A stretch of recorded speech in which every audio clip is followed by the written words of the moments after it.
yung faith mo may exercise mo sa Panginoon. Ito po yung verse na kinuha natin ngayon, inaaralan natin ngayon. Napakaganda ngayon. Kung bakit tayo ay kailangan na maging successful sa Panginoon. Gusto mo magpapalain? Gusto mong hindi ka panghinaan ng loob? Dahil kunting material na bagay, nawawala ka sa ministry? O kunting problema, nawawala ka sa ministry? Bago tumingin sa ibang tao, tingnan mo muna yung sarili mo. Baka ikaw pala may problema sa Diyos, hindi yung tao ang nagsasabi sa iyo. Ayaw ko niyang mapahamak. Ayaw ko niyang mapahamak. Gusto ko na maging maayos ang pananampalataya mo sa Panginoon. Kung titingnan natin dito, titingnan natin yung time na tinawag ng Diyos. Yung panawagan sa'yo ng Diyos. Yung bago pa lang talagang mainit na mainit. May time dumadaan ka sa kunting problema, may mga pagsubok na dinadaanan, nawawala ka sa ministry. Sabi ko nga sa inyo, rain or shine, ang dapat nasa Panginoon. Gusto mong magpalain ng Diyos? Gusto mong magpalain? Kailan pa tayo maglilingkod sa Diyos? Kailan mahina na? Kailan na maglilingkod sa Diyos? Kung kailan na hindi mo na kayang lumakad? Hindi mo na kayang magpatuloy sa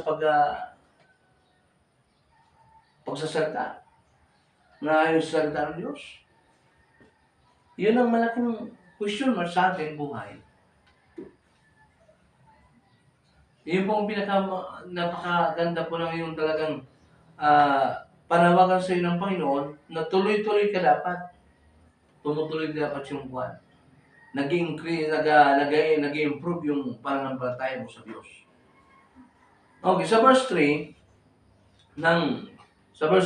sabi niya sa verse 3, ibasa niyo sa verse 3. Ngayon kayo ay malinis na sa pamamagitan ng salita na aking nasabi sa inyo. Ganda no? Ngayon malinis na. Kumaga, lininis tayo ng Diyos at inaayos sa'yo dahil lahat tayo may failure. Lahat tayo mayroon tayong problema sa Panginoon. Lahat tayo ni-restore ng Diyos. Ang bawat isa, pigre-restore ng Diyos. Kahit pastor man yan, o membro man yan, o deacon man yan, bawat isa pigre-restore ng Diyos. Daily, na pigre-restore ng Diyos. Dahil bakit? Pag walang restoring, walang taga-restore, asahan mo yan, lahat tayo papuntang impyerno. Lahat tayo pinuputol sa sanga ng ubas. Sa puno ng ubas. Pinuputol yung lahat tayo pinuputol doon. Bakit? Ibig sa kakunin ka doon, hindi. Pinuputol ka dahil bakit? Hindi ka namumunga at hindi kailanman naiayos yung programa ng Diyos sa iyong buhay. Yun ang mas malaking problema, hindi maayos yung programa ng Diyos sa iyong buhay. Dapat mayroong taga-restore. Sino taga-restore ng Panginoon Jesus? Yung daily ka nakikipag-usap sa Diyos at daily ka mayroong kong tinatawag na devotion. Mayroong kong tinatawag na pag-aaral ng salita ng Diyos. Daily. Iba yung panambahan mo iba yung pag-iipon, pag-aaral na linggo, prayer, iba po yun. Iba yung nakikipag-communicate sa Panginoon yung daily. Magkaiba po yung dalawang yan. Hindi pwede lahat. Mayroong purpose ang Diyos kung bakit ka nailagay ng Panginoon sa upo na yan. Kung bakit ka tinawag ng Diyos. Bakit tinawag ng Diyos? Anong purpose? Para kayo maligtas? Tama. Para kayo maging masagana yung tinatawag na sa John 3:16. Magkaroon ng buhay na walang hanggan sa pamamagitan ni Kristo nating Panginoon. Tama yun. Pero ang tanong dyan, kailan mo ba na ipaglaban ang Diyos sa sanlibutan? Kailan mo ba na ipaglaban ang Panginoon sa iyong buhay? Yan ang purpose yan eh. Kung kailan mo na ipaglaban ang Diyos. dapat makita natin. Yun ang napakalaga sa buhay natin. Yun ang napakalaga sa buhay ng isang Kristyano. Ipaglaban mo yung pananampalataya mo sa maraming tao. May share. Sabi niya, share to blessing. May blessing ang Panginoon. Yung blessing na binibigay siya ng Diyos, hindi mo nakikita. Nakikita mo yung sama ng loob sa iyong kapwa. Yung sama ng loob sa iyong kapatid. Hindi dapat. Dapat love, pag-ibig ng Diyos. Napapunta rito ang Panginoon para sa ano? Sa iyo, sa akin. Binigay ang kanyang bugtong na sinilalanan. Sino yun? Si Jesus Christ. Para tayo mismo ay maging aware. Ganda po na sinabi naman, maging aware dapat tayo. Hindi lang tayo napipilitan bagkus, mayroon dapat improvement. Nag-i-improve dapat yung panampalataya mo sa Diyos.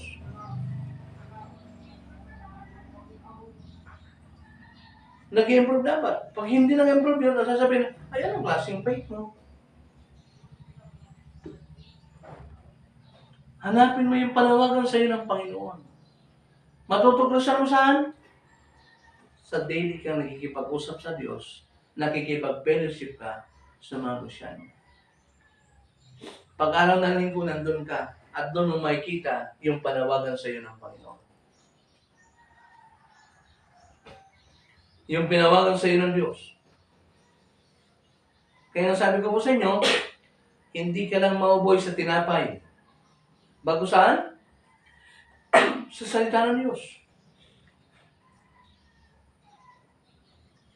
Mabubuhay ka lang sa salita ng Diyos. Hindi ka lang mabubuhay sa tinapay bago sa salita ng Diyos. Yan po ang pinakamaganda ko dun eh. Yung panawagan sa atin ng Diyos, dapat ma-exercise natin. Hindi makuha eh. Hindi makuha kung minsan ng tao at akala niya, pinipressure siya ng Panginoon. O pinipressure siya ng pastor. Hindi. Ayaw ng pastor na ikaw mapahamak. Ayaw niya ikaw ay maging miserable ang buhay mo, maging miserable. Bagkus, ang dapat maging proud ka na ikay tinawag ng Diyos. Proud ka na sinasama ng Diyos, buhay na Diyos. Hindi patay. Proud ka na ikay meron sa iyong nagkakalinga na Diyos na buhay. Proud ka dapat na ikay imbis papunta ka impyerno, kinabagan kayo doon sa krus ng Kalbaryo. Yan ang purpose po nun. Ang purpose ng Diyos, maligtas ang tao. Ang purpose ng Diyos, kung bakit siya nagkatawang tao ay namatay siya doon sa krus ng Kalbaryo dahil sa kasalanan. Binayaran po yun. Mayroong paglalago dapat.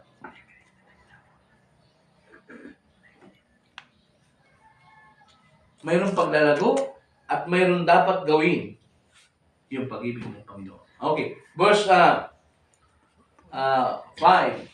Sabi sa verse 5. Ako ang puno ng ubas, kayo ang mga sanga. Siya na nanatili sa akin at ako sa kanya. At siya rin ang nabubunga ng maraming bunga, sapagkat kung hiwalay sa akin, kayo ay walang anumang magagawa. Ganda sinabi ng Panginoon, maganda. Di ba? Ang sinabi ng Panginoon, kumbaga, siya ang puno ng ubas. Tayo ang sanga. Kung hiwalay ka sa'yo, wala kang magagawa. Kung tanggalin niya, wala kang magagawa. Ang gagawin mo lang, ang dapat lumago. Lumago sa pananampalataya sa Panginoon. Hindi panghinaan, bagos magpalakasan sa bawat isa. Hindi dapat ikaw maputol dun sa sanga ng punong ubas. Ang dapat maging aware ka po dun sa yung pananampalataya mo sa Diyos. Hindi ka lang lulubog, lilitaw. Kung kailan nakapag-isip ka na magkapag-church, saka ka lang pupunta sa simbahan. Saka ka pa makikipag-fellowship. Hindi po ganun ang Kristyano. Hindi ayaw ng Diyos na ikaw nakamukmuk sa gilid. Nasa tabi ka lang. Hindi po.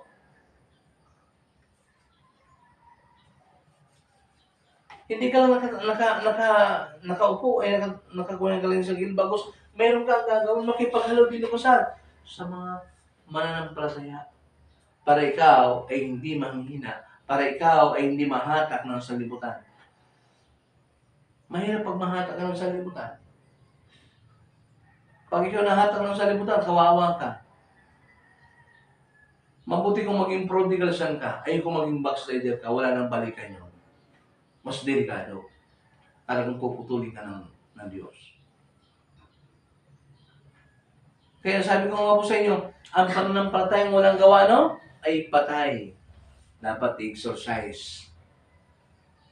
Maging clear sa buhay mo yung pananampalataya mo sa Diyos.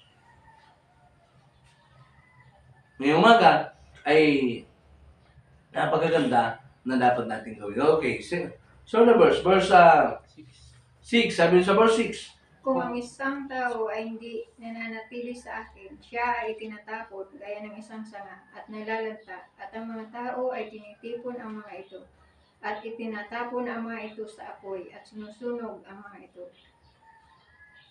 Maganda, no? Kung siya, no? Ano siya? Kung siya ay hindi Nananatili. nananatili sa Panginoon Jesus, siya yan ang anong ginagawa? Tinatapon. Tinatapon. Wala kang magagawa pag tinapon ka ng Diyos. Kung nananatili ka sa Ama, kung nananatili ka sa Diyos, sa Panginoon Jesus, maging clear dapat yun sa iyo, manatili ka dapat. Panghawakan mo yung pag-ibig ng Diyos. Hindi mo dapat panghawakan yung sasabihin ng sanlibutan sa iyo at sa pamilya mo. Tingnan mo yung panawagan sa iyo ng Panginoon.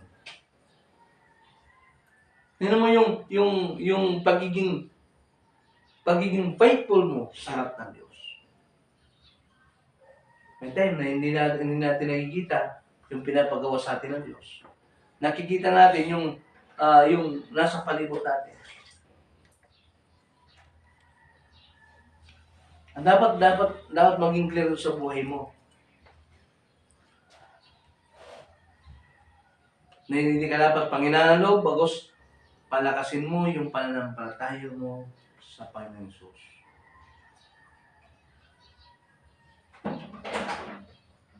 Ang dapat maging strong. Hindi dapat ikaw panghinaan ng loob. Hindi ka dapat na madali kang matisod. Alam mo, ginagawa ng Diablo. Kung minsan kapwa mo Kristyano, para ikaw mawala sa simbahan. Kung minsan gagamitin sa iyo, kapwa mo ka manggagawa, gagamitin sa iyo para ikaw mawala sa ministry. Kung minsan, kapatid mo sa pananampalataya, yung gagawin lahat para makalpas ka sa gawain ng Panginoon.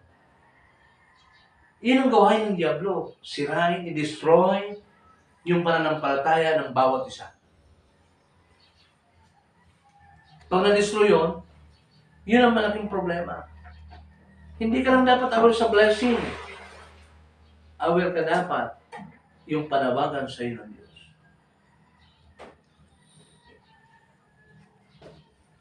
Alam niyo yung pagiging tinatawag na lingkod ng Panginoon, yung pagiging worker ng Panginoon. Pagiging worker. Maraming ginagawa yan. Maraming yung sinasabing worker. Maraming gagawin yan. Maraming ginagawa yan. At hindi ka lang dapat pagiging isang worker. Marami tayong gagawin. May time na hindi natin nakikita yung panawagan sa atin. Yun ang malaking problema.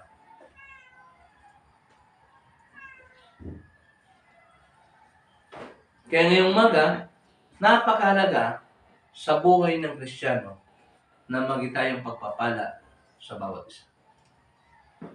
Maging pagpapala tayo sa maraming tao. Sa verse 7, sabi sa verse 7, Kung kayo ay nananatili sa akin at ang aking mga salita ay nananatili sa inyo, kayo ay hihingi ng anuma inyong nais at ito ay mangyayari sa inyo. ganda, no? Kung nananatili ka saan? Sama? Sa Panginoon? Talagang ibibigay ng Diyos. Ibibigay sa iyo ng Panginoon.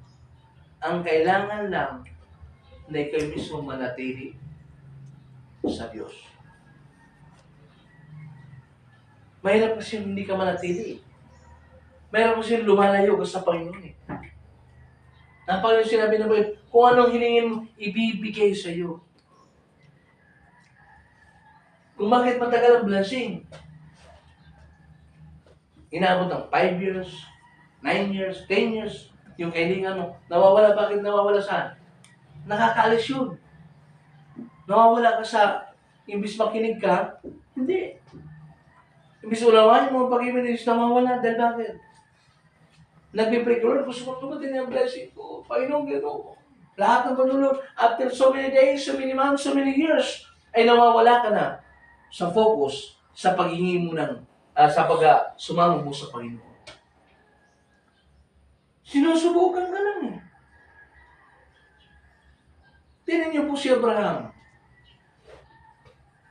Hindi siya nahiwalay sa puno, hindi siya natinag ng kaaway.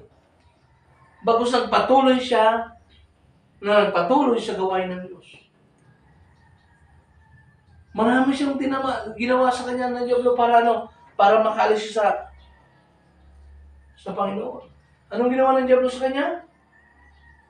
Binigyan siya ng maraming sugat, mga pigsa. Umpisa sa talampakan hanggang sa may ulo niya, buong katawan niya ay nalagyan ng sugat. Pero never siya nag-give up yung pananampalataya niya sa Diyos. Hindi siya nag-give up. Napakaganda yung hindi siya nag-give up eh. Ang dapat, si Job, kung po yun, tao rin, pares din natin. Lahat ng pagsubok sa kanya, dinaanan niya. Pero never siya nag-give up sa gawain ng Panginoon. Never siyang tinakwil niya ang Diyos. At bagkus lumapit lalo sa Panginoon Jesus. Lumapit lalo sa Diyos. At pinanghawakan niya yung panawagan sa kanya ng Panginoon. Yun ang maganda ho doon. Pinanghawakan niya yung panawagan sa kanya ng Diyos at hindi siya nanghina. Kailanman hindi siya nanghina. Bagos nagpatuloy siya at nagpatuloy siya sa pagsusumamo niya sa Diyos. Nandun yung pagpakumbaba niya sa harap ng Diyos. Ikaw, kapatid, dumaan ka ba sa ganyan na problema? Iiwanan mo ba ang Diyos o hindi? Baka kung din problema lang, iwanan mo ng Panginoon. Anong sinabi ng Panginoon? Kunding problema, kunding hinaing sa buhay, nawawala ka na sa focus. Yun ang malaking problema. Kaya ngayong umaga, napakalaga sa buhay ng Kristiyano kung ano ka sa harap ng Diyos. Kung sino ka sa harap ng Diyos. Napakalaga na ikaw mismo, yung panawagan sa iyo ng Diyos, mamunga dapat para hindi ka maputol sa una mo basta yun. Hindi ka dapat maitapon. Hindi mo walang bahala yung ginawa mo. Yung pagtanggap mo yung ginagawa mo, hindi dapat mawawalang bahala. Bagkus maging pagpapala ka sa maraming gamitin ka ng Diyos. Kisa gamitin ka ng salibutan, gamitin ka ng Diyos. Para ang blessing ng Panginoon tuloy-tuloy sa iyo. Napaganda po sinabi ng Diyos. Napaganda sinabi sa atin ng Panginoon. Kailangan natin mag-gawin tayo. Pray tayo. Panginoon, salamat sa iyong biyaya. Gabay niyo po kami at pagpalain ng bawat isa. Salamat sa protection, salamat sa provision. Kaya dalayan mo yung Diyos, kayo po manguna sa aming buhay. Kung anong pagkakamali po namin, linisin kami ng dugo niyo, nananabuo sa krus ng Kalbaryo. Salamat ulit sa oras ito. Salamat kami sa iyong pag-ibig sa Jesus.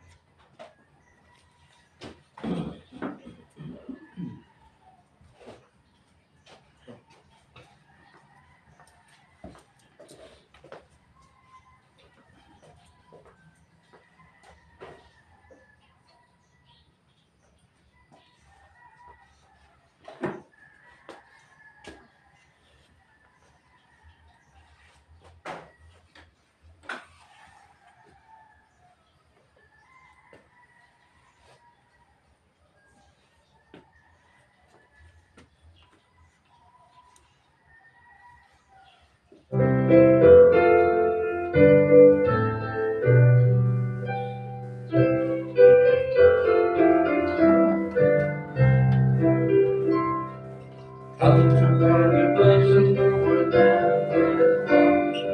Everyone is coming, looking on his star.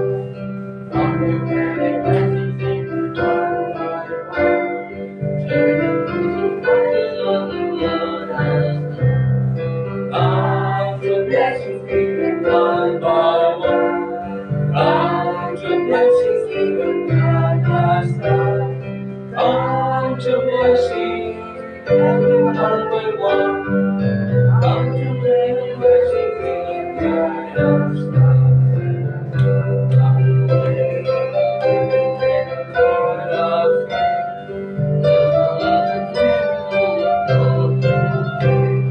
Come to many blessings, taken God has done.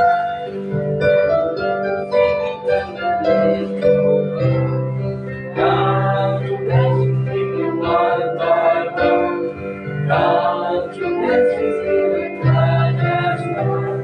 Come to blessings, taken one by one. Come to many blessings, taken God has done. Come